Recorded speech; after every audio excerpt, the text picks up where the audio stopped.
Siku zote furaha huwa inakuja pale ambapo unapoona mambo yako yanaenda vizuri.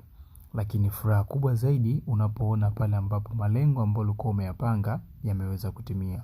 Hongera sana kwa kuweza kutimiza ndoto yako ya kumiliki gari, ndoto yako ya kujinunulia gari ukiwa katika umri mdogo.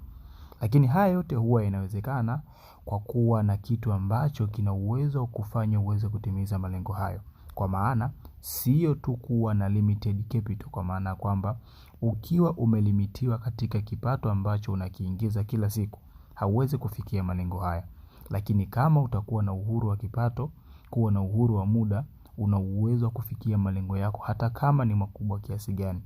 Je, wewe kitu ambacho unakifanya kina uwezo wa kuingizia kipato ambacho ni unlimited, au bado unategemea mshahara kuweza kutoboa maisha yako? Sasa kama unahitaji kuweza kutimiza malengo kama hivi, basi hakikisha unachukua namba yangu bio na nitumie ujumbe WhatsApp ili niweze kuelimisha kuhusiana na biashara ambayo itakusaidia kuweza kukamilisha malengo yako. Sio tu gari. Najua una malengo mengi sana unahitaji kuweza kuyakamilisha.